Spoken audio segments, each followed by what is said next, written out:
ngayon, ang dami ng kulay ng MTR, di ba? Oo, yung likod ng post office sa Central, dating tubig yan. Mga dagat ng araw. Yung IFC, yung ICC, mga dagat ng araw yan. Pinabunan na lang ng lupa yun. Kasi 86 andito na. Okay, so ibang-ibang 86 noon. So, pinaanak ka na, no? At then, nagustuhan ko kasi nung dumating ako 1986, tumugtog ako ng piano sa Peninsula Hotel. Tapos sa gabi, nasa Kagra. Kasi ako, drama naman ako. Marami akong natrabaho ko, napatayo ko. Nagustuhan ko kasi British colony mo, maganda yung gobyerno. Nag-residente ako ngayon after 7 years. Then tuloy-tuloy na. Then 2016, nagturo na ako ng kasi may nakita ko walang tuturo. Nagtuturo sayang ang daming Pilipina. So, in-start. And then hanggang ngayon, 9 years na. So, ganun 9 years. Kaya pag may nakita kayong nagkikita na dyan sa tabi-tabi, baka dito galing yun. Kasi sa loob ng 9 years at 6 na session ako pag pero mo, ilan kayo, isang session lang kayo. O 6 na session niya. Dami. May Sabado pa. May Webes pa. May mga one-on-one pa. Okay? Okay, punta tayo rito sa guitar history. Bibigyan ko sa inyo yung papel. And then, basahin nyo sa bahay. Pero bibigyan ko kayo ng konting hint. Konting kaalaman sa guitar history. Okay? Okay, so pasa natin dyan sa likod. Okay, pasa natin. Pasa natin yan.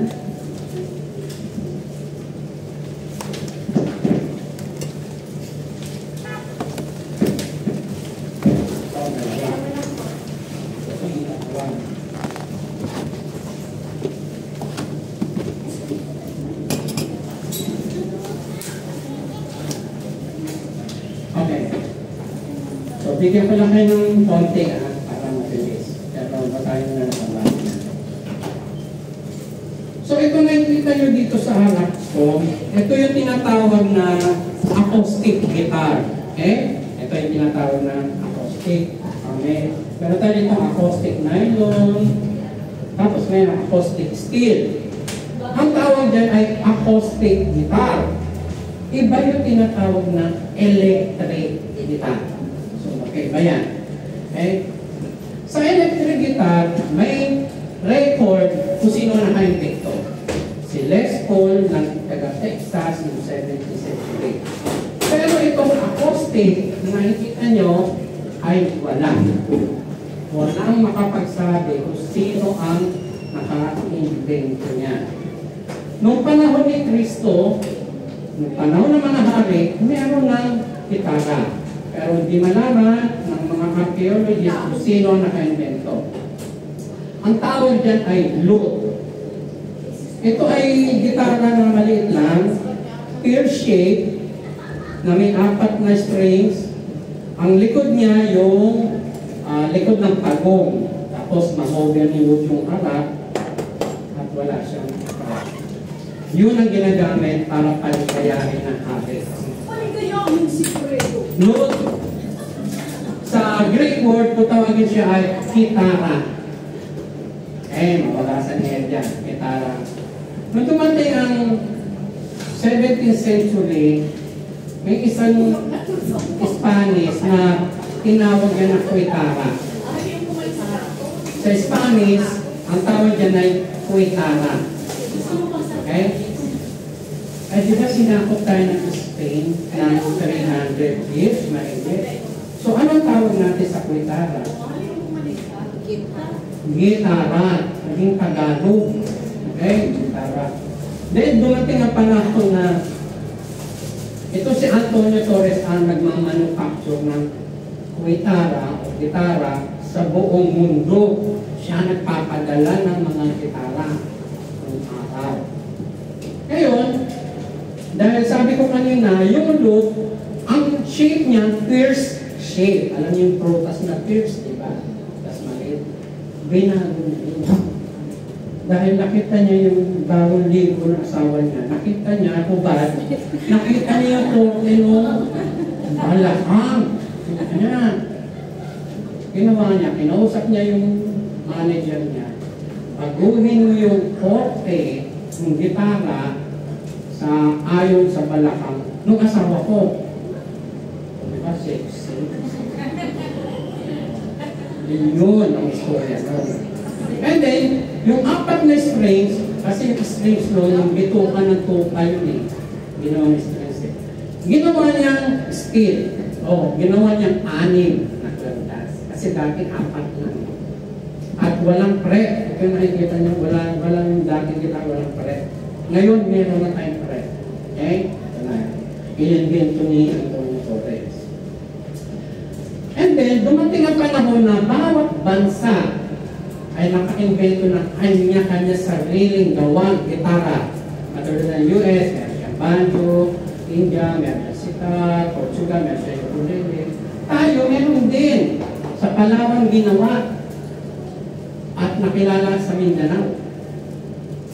At pinag-aralan nyo yung grade 5. Ano yun?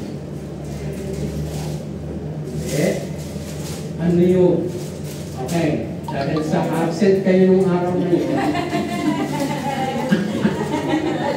Sirit na, meron tayong Kudyapi. Yung Kudyapi. Kudyapi. Sariling gawa natin. Kudyapi. And then, yun na, dumating na yung panahon na nagkaroon na ng maraming brand. Meron ng Yamaha, di ba? Gibson, Fender, Ibanez, marami na ang brand. Okay? Mamaya ko kayo sa inyo paano tayo bibili niya. Okay, punta tayo dito sa parts of the guitar. Punta tayo dito sa parts. Sa lahat ng pag-aaral ng gitara, hindi nawawala itong guitar part. Talagang isinaturo ko. So, kailangan ituro ko nito sa inyo. Kasi may mga parts dito na napapalitan. Kaya kailangan alam nyo ang mga names. Okay?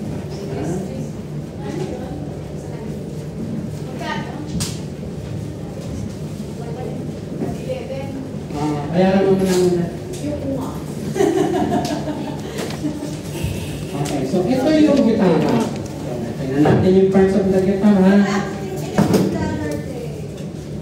Okay. So ang gitara ay nahahati sa 3 bahagi. Ito yung head, ito yung neck, at ito yung body. Sa head, makikita natin yung 6 na machine head o tuning keys. Dito tayo pipili para mag-tono ng 6 na strings natin. Yan ang pipilitin natin. Meron tayo itong nakikita natin puti. Ito yung fretboard. May mga frets tayo dyan. Yung mga bakal na yan. Pero hindi tayo dyan didiin. Doon tayo didiin sa loob. Okay? Ito yung soundboard. Meron tayo sound hole. Meron tayo bridge. Meron tayong saddle. Okay, saddle, nakapalitan niya. Strings, tuning keys, nakapalitan niya. Kaya gusto ko alam niyo rin ang mga names niyan. Okay? Then, let's go to how to buy a good guitar. So, yung mga nag-order sa amin ng guitar, it's China-made lang yan. China-made. Pero, maganda ang tunog. Okay? Maganda ang tunog. Magaang. Madaling bitbitin. Kasi siya ay size 38 lang. After ng 3 months, magagaling na kayo. Sana na. Sana all. Tuturuan kayo paano bumili ng magandang gitara. Yamaha.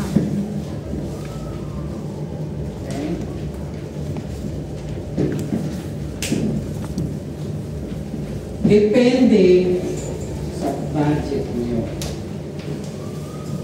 Okay? Depende sa budget niyo. So, tingin mo, ano ang pinakamahal na gitara? Tingin mo lang.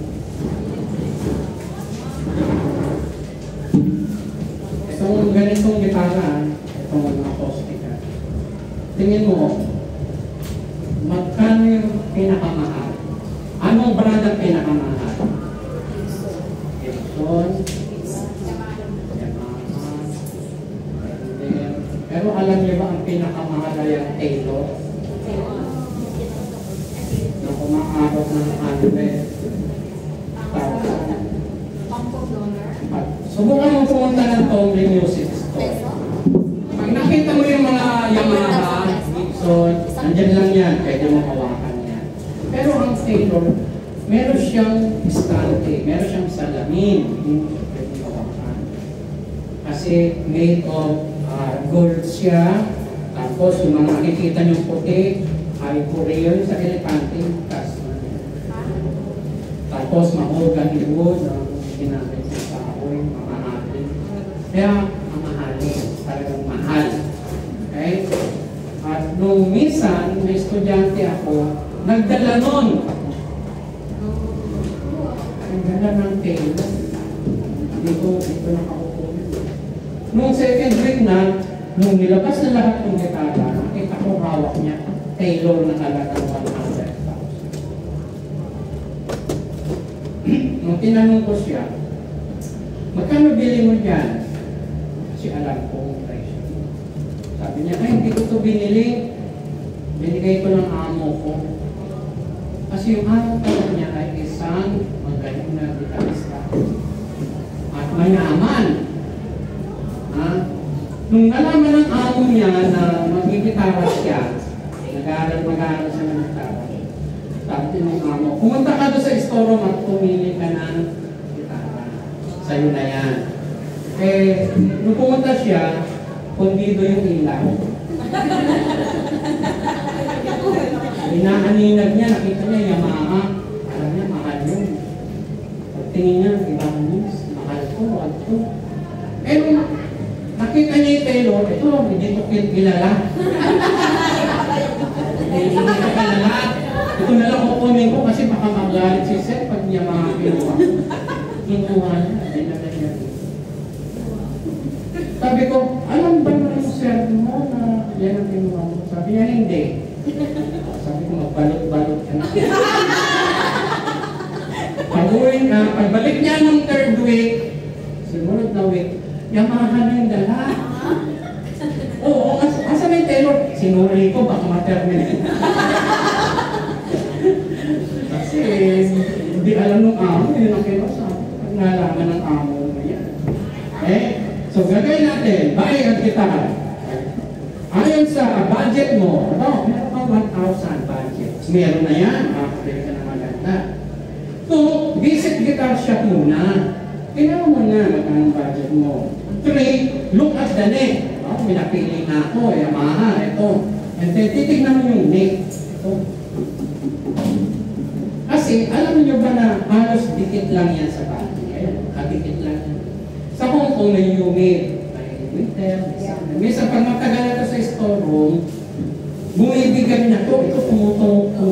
Pag tumuya, makikita mo nakaangat yung strings. Huwag mo nang bilhin yun.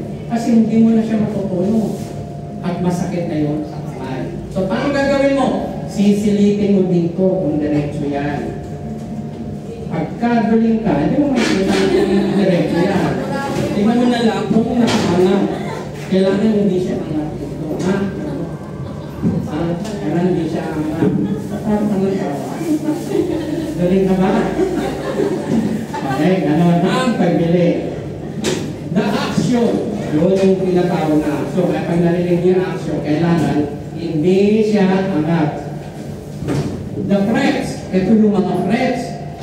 Okay, kailangan, pag ginanong mo yan, buo ang tunog niyan. Yan. Pag ang tunog niyan, ganito, sabihin lumog yung fret niya. Tapos, tingnan mo rito kung makapal pa. Kailangan hindi manipis.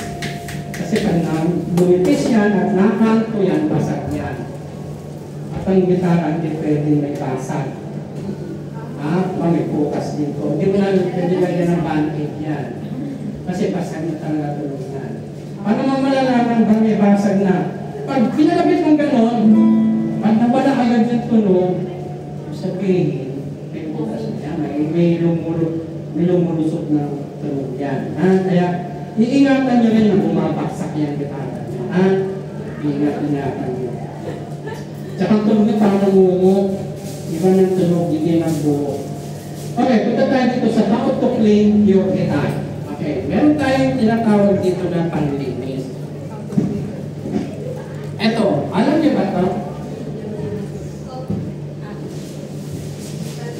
Itong WD-40.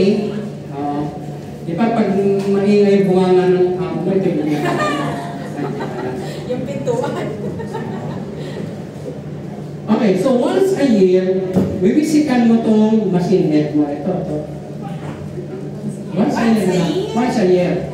Tapos punasan mo, tapos galaw-galawin mo para hindi mag-stuck yung kalawang. Okay? Ngayon, wala pang 1 year, naramdaman mo, pinipilit mo matigas, bisikan mo ulit. Kasi ibig sabihin, may nag-stuck na kalawang yan. Kasi tatandaan nyo na unang-una yung gagawin ay magtutulog kayo. Tama rin kayo magtulog pagka mahirap yan, itikit. So, pinagagawin natin. Ngayon, may nabibili sa Tonlin Music Store na kung tawagin ay ultimate lemon oil. Kasi sa amin mo sa Pilipinas, dahil mahihirap kami, cooking oil ang ilalagay ng mga. Pag medyo may pera ka, baby oil. Pero masama.